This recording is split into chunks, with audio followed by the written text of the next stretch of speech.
நம்முடைய முற்பிதாக்கள் பரியாசக்காரர்கள் கடைசி காலங்களில் தோன்றுவார்கள் என்று அப்போஸ்தலர்களினால் என்ன செய்யப்பட்டிருக்கிறது, சொல்லப்பட்டிருக்கிறது அல்லவா என்று சொல்லிவிட்டு இன்றைக்கு ஆவியானவர் நமக்கு சொல்லுகிற காரியம், பிள்ளைகளே, உங்கள் கட்டு பலத்து போகாதபடிக்கு என்ன செய்யாதீங்க, பரியாசம் பண்ணாதிருங்கள் என்று எழுதப்பட்டிருக்கிறது.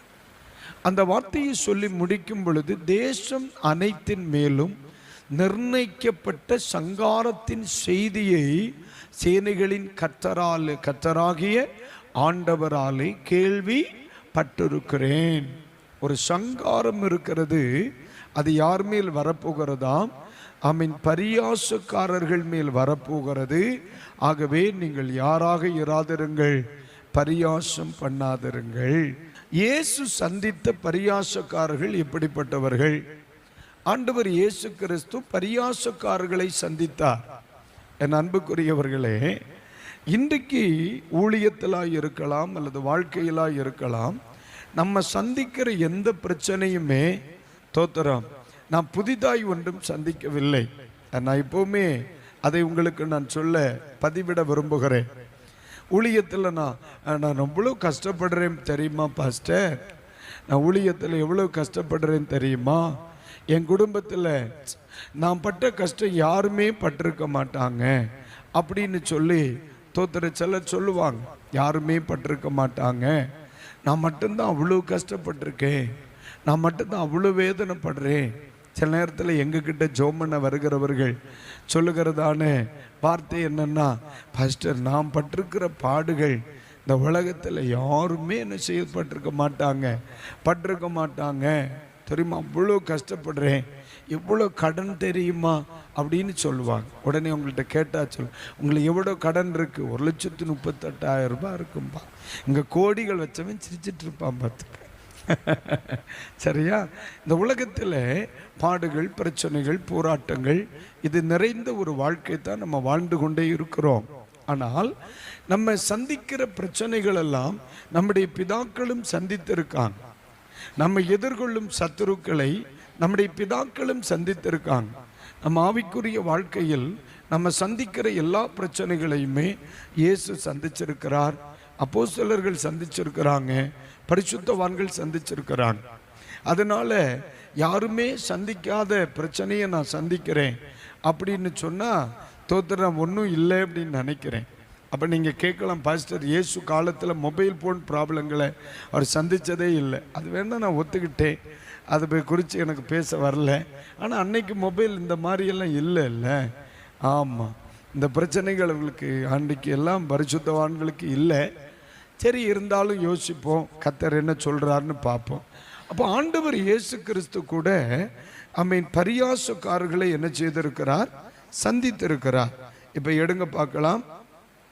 அப்போ தலைப்பு என்ன? இயேசு சந்தித்த பரியாசக்காரர்கள். இயேசு சந்தித்த பரியாசக்காரர்கள். சரி, இந்த பிரசங்கத்தை கேட்கும் பொழுது நீங்கள் 2 காரியம் புரியணும். இந்த நபர் நானாக இருக்கிறேனா என்று நீங்கள் சிந்திக்கணும். 2, இப்படிப்பட்ட நபர்களை நான் சந்திக்கிறேனா அப்படிங்கிறத நம்ம படிக்கணும். நம்ம வாழ்வில் இது படிப்பினைக்கு ஏதுவாகும். பரிசுத்தரே, ஆவியானவர் எங்களோடு பேசும். இயேசுவின் நாமத்தில் பிதாவே. லூக்கா 16ஆம்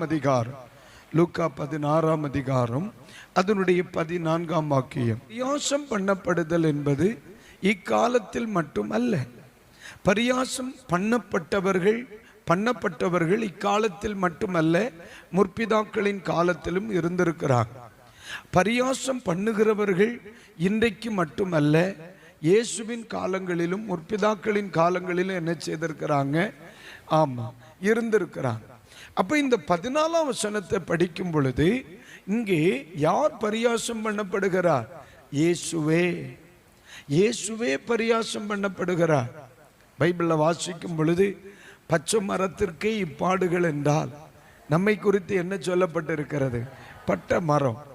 பச்சை மரத்திற்கே பரியாசம் இருக்குமானால் பட்ட மரத்திற்கு இல்லாமல் இருந்தால் தான் ஆச்சரியம். நம்ம பரியாசம் பண்ணப்படாமல் இருந்தால் தான் பெரிய ஆச்சரியம். நமக்கு பிரச்சனை இல்லாமல் இருந்தால் தான் பெரிய ஆச்சரியம். பிரச்சனையை குறித்து ஆச்சரியப்படாதீங்க.